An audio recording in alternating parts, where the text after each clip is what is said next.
माँ छी, कैसा चिकन टिक्का बना है, बिल्कुल भी कोई टेस्ट नहीं है इसमें। और ये सालन भी कितना फीका लग रहा है। आज तो चिकन खाने में बिल्कुल भी मजा नहीं आ रहा है।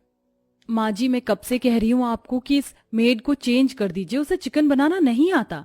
अरे बहू, चेंज तो मैं इसे अभी कर दूं, लेकिन कोई और मेड मिलेगी तब ना। जब भी कोई सुनता है कि हमारे घर में तीनों वक्त चिकन ही बनता है, वो भी अलग अलग 10 वैरायटी के साथ, तो कोई भी मेड काम करने को तैयार ही नहीं होती है। बड़ी मुश्किल से मिली है ये।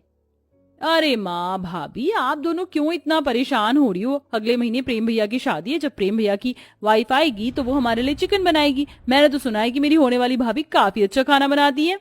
सही कह रही है प्रीति बेटा, बस जैसे तैसे करके 1 महीना गुजर जाए, फिर तो बहू के हाथ से बनवाएंगे हम लोग चिकन।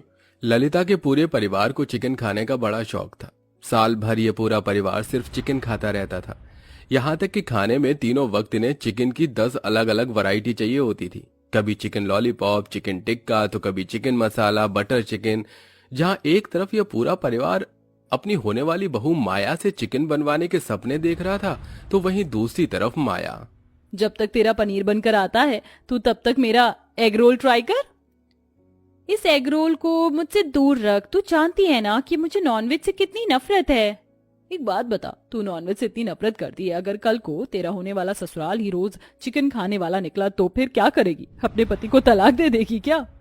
यार, मुझे नहीं लगता कि मेरा होने वाला ससुराल नॉनवेज खाता होगा। मैंने आज तक कभी ये नहीं सुना।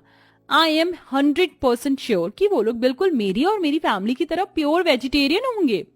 माया की ये गलतफहमी तब दूर होती है जब वो इस चिकन खाने वाले ससुराल में आ जाती है। और आज माया की पहली रसोई की रस्म होती है। माया बहू, तुम अपनी पहली रसोई का खाना बनाने के लिए जा रही हो, लेकिन थोड़ी देर के लिए रुक जाओ। अभी प्रेम और जगन मुर्गा ला रहे हैं, उनके आने के बाद तुम आराम से अपनी रसोई की तैयारी करना। सॉरी माँ जी, क्या कहा आपने? मुर्गा? हाँ, मुर्गा। माया, मुझे तुम्हें पहले ही बता देना चाहिए था, लेकिन इस शादी की भागदौड़ में मैं तुमसे ठीक से बात ही नहीं कर पाई। वो क्या है ना, हमारे घर की नई नवेली बहू अपनी पहली रसोई की रस्म में सिर्फ चिकन ही बनाती है, वो भी 10 अलग अलग टाइप के, इसलिए तुम्हें भी चिकन ही बनाना है। माँ जी, भाभी क्या कह रही हैं? आप जानती है ना कि मैं वेजिटेरियन फैमिली से हूँ, तो मैं नॉनवेज कैसे बना सकती हूँ? और आप लोगों ने भी नहीं बताया मुझे कि आप नॉनवेज खाते हैं। अगर पता होता तो मैं कभी भी रिश्ते के लिए हाँ नहीं करती। ये तू क्या बकवास कर रही है? हम लोग बस चिकन खाते हैं, ना कि इंसानों को मारकर। अभी थोड़ी देर में प्रेम मुर्गा ले आएगा, तो उसे अच्छे से काट कर साफ करके तू चिकन की 10-10 अलग वैरायटी बना देना। एक तो आप मुझसे चिकन बनाने के लिए कह रहे हैं और ऊपर से मुझे उस मुर्गे को मारना होगा। नहीं माँ जी, ये मुझसे नहीं हो सकता। अगर तुझसे नहीं हो सकता बहू, तो अभी भी देरी नहीं हुई है। कमरे में जा, अपना सामान उठा और वापस अपने मायके चली जा। हमें तेरे जैसी बहू नहीं चाहिए। अपनी सास जेठानी की ऐसी बातें सुन माया तो बेचारी परेशान सी हो जाती है। उसे कुछ समझ नहीं आ रहा होता कि वो क्या करे। थोड़ी देर में प्रेम माया को एक मुर्गा लाकर दे देता है, जिसे देख माया। मैंने तो आज तक किसी चींटी तक को नहीं मारा, इस मुर्गे को कैसे मार सकती हूँ? अब मैं क्या करूँ? अगर इस मुर्गे को मैंने नहीं मारा तो माँ जी मुझे घर से निकाल देंगी, और अगर मार दिया तो मैं कभी अपने आप को माफ नहीं कर पाऊंगी। माया जैसे उस मुर्गे को मारने के लिए चाकू उठाती है, तो उस बेचारी के हाथ कपकपाने लगते हैं। लेकिन बेचारी माया के पास उस मुर्गे को मारने के अलावा और कोई रास्ता नहीं था। माया उस मुर्गे को पकड़ती है और अपनी आंखें बंद कर चाकू से उस मुर्गे को मार देती है, और बड़ी मुश्किल से उस मुर्गे को साफ कर अलग अलग 10 तरह के चिकन बनाने लगती है। कितनी बदबू आ रही है इसके अंदर से। ये लोग इंसान है या कोई शैतान? कहाँ फंस गई मैं? माया के हाथ से बने हुए चिकन को खाकर माया के ससुराल वाले काफी ज्यादा खुश होते हैं। भाभी, ये चिकन कोरमा तो बड़ा ही लाजवाब बना है, मजा आ गया खाकर। हाँ भाभी, और ये चिकन के कबाब भी, मुझे पता नहीं था कि चिकन के कबाब कभी इतने टेस्टी भी हो सकते हैं। माया के ससुराल वाले तो खुशी खुशी चिकन के पकवानों को खाने लगते हैं, लेकिन बेचारी माया उस रात भूखी ही सो जाती है। माया को लगा था कि शायद एक दिन की बात है, लेकिन अब तो ये रोज का हो चुका था। रोज माया को न चाहते हुए भी मुर्गे को मारकर उस चिकन से 10 अलग अलग तरह के चिकन बनाना पड़ता था, वो भी दिन में तीनों वक्त। चिकन की बदबू से तो मेरा जी घबरा रहा है, ऐसा लग रहा है कि उल्टी होने वाली है।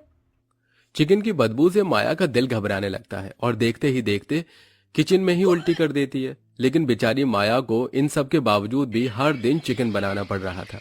1 घंटे से नहा रही हूँ लेकिन ये चिकन की बदबू तो मेरी बॉडी से निकल ही नहीं रही है। मन तो कर रहा है कोर्ट जाकर जल्द से प्रेम को तलाक देकर इस ससुराल से छुटकारा पाऊं। लेकिन अगर मैंने अपने पति को तलाक दे दिया तो मेरी माँ बाप पर क्या गुजरेगी। उन्होंने अपने जीवन की सारी जमा पूंजी लगाकर इतनी धूमधाम से अरमानों से मेरी शादी की है। भगवान, मैंने ऐसा कौन से पाप किए थे जो मुझे इस जन्म में ही सजा मिल रही है। मेरा तो अब इस रसोई में जाने का मन ही नहीं करता है। ऐसा लगता है कि जैसे एक ऐसे कमरे में जा रही हूँ जहां पर न जाने कितने लोगों का खून हुआ हो। पूरा किचन 24 घंटे चिकन की बदबू से महकता है। माया मुंह पर कपड़ा बांधकर किचन में जाती है और मन ही मन अपने ससुराल वालों को कोसते हुए मुर्गे को मारकर चिकन बनाने लगती है। माया अब इन सब से इतना परेशान हो चुकी थी कि वो इस बारे में अपने ससुराल वालों को समझाने की काफी कोशिश करती है। आप सभी लोग चिकन खाते हैं, खाइए, कोई मना नहीं है, लेकिन इस तरह रोज रोज चिकन खाना क्या सही है। ऊपर से आप लोग उस बेचारे मुर्गे को भी मेरे हाथों से मरवाते हो। न जाने मरने के बाद मुझे भगवान कौन सी तेल की कढ़ाई में तलेंगे। आप लोगों की वजह से मैंने कितना बड़ा पाप कर दिया है और रोज करती हूँ। अरे बहू, हम दुनिया के पहले थोड़ी ना है जो मुर्गा खा रहे। अरे और भी कई लोग हैं, उनको तो कोई प्रॉब्लम है ही नहीं। तो तू क्यों इतना परेशान हो रही है? चल जा और जाकर खाने की तैयारी कर। और हाँ, आज मेरे लिए चिकन लॉलीपॉप बनाना, ठीक है? माया के लाख समझाने पर भी उसके ससुराल वालों पर इस चीज का कोई असर नहीं होता और ऐसे ही समय गुजरता रहता है। माया शाम सभी के लिए चिकन के पकौड़े कबाब बनाकर हॉल में ले जाती है। पूरा परिवार टीवी देखते हुए चिकन कबाब और पकौड़ों का लुत्फ उठा रहे होते हैं कि तभी टीवी पर एक न्यूज आती है। आज फिर पुलिस ने 4 इलीगल फैक्ट्री पर ताला लगाया। सूत्रों के मुताबिक इन फैक्ट्री में काम करने वाले लोग जंगलों से शेर, चीते, टाइगर, भालू जैसे जानवरों की खाल की जैकेट, बूट्स, बैग्स जैसी चीज बनाया करते थे। एक सर्वे के अकॉर्डिंग हमें पता चला है कि जिस तरह से हमारे देश में जानवरों की खाल के ये लेदर के सामान बनाए जा रहे हैं, अगर इस तरह ये काम जारी रहा तो एक समय ऐसा आएगा कि हमारे देश में कोई भी जानवर नहीं बचेगा। उस टीवी एंकर की बात सुन और न्यूज देख सभी को काफी ज्यादा बुरा लगता है। कैसे कैसे लोग हैं, आखिरकार क्या मिलता है मासूम जानवरों को मारकर इन लोगों को। अगर मेरा बस चले तो मैं तो कभी भी किसी जानवर को किसी के नुकसान न पहुंचाने दूं। अरे वाह, ये तो वही कहावत हो गई, 900 चूहे खाकर बिल्ली हज को चली। वैसे माँ जी, बाबू जी, मुझे नहीं लगता कि ये बात आप लोगों को शोभा देती है। क्यों बहू, तू हमसे इस तरह क्यों बात कर रही है? वैसे हमने किस जानवर को मारा? आप लोग तीनों वक्त जो चिकन खाते हो वो क्या वेज है? वो भी तो जानवर है। आप लोगों ने सोचा है कि जब हम उस बेचारे मुर्गे को मारते हैं तो उसे कितना दर्द होता होगा? वो अपने सामने अपनी मौत को देखकर कितना घबरा रहा होता है। लेकिन नहीं, आप जैसे लोगों को तो बस अपने टेस्ट की पड़ी है। आपको तो बस अपना पेट भरना है, चाहे फिर आपके सामने मुर्गा हो या इंसान ही क्यों ना हो। आने वाले समय में लोग सिर्फ जानवरों को नहीं बल्कि अपने आसपास मौजूद इंसानों को भी मारकर अपनी भूख मिटाने लगेंगे। मुझे तो शर्म आती है कि मैं इस घर की बहू हूँ।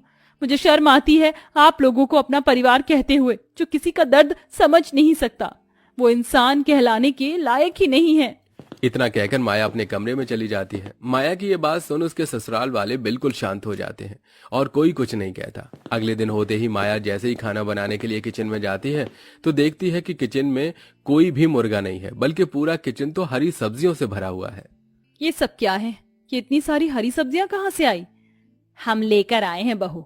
इसे हमने जो भी कुछ किया है आज तक, उसके लिए शायद हमें भगवान कभी ना माफ करे, लेकिन हम अपनी इस भूल को सुधार तो सकते हैं ना बहू। कल तेरी कभी बात से हमें हमारी गलती का एहसास हो गया, इसलिए अब से हम लोग कभी भी नॉनवेज नहीं खाएंगे।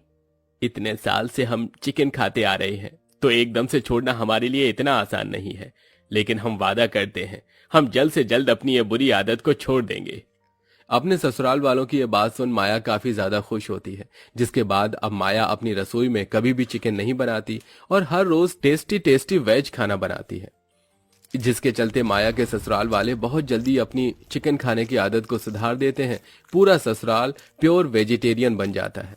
दोस्तों, क्या आप भी नॉन वेजिटेरियन हैं? तो आपको चिकन की कौन सी डिश खाना सबसे ज्यादा पसंद है? उस डिश का नाम हमें कमेंट करके जरूर बताएं।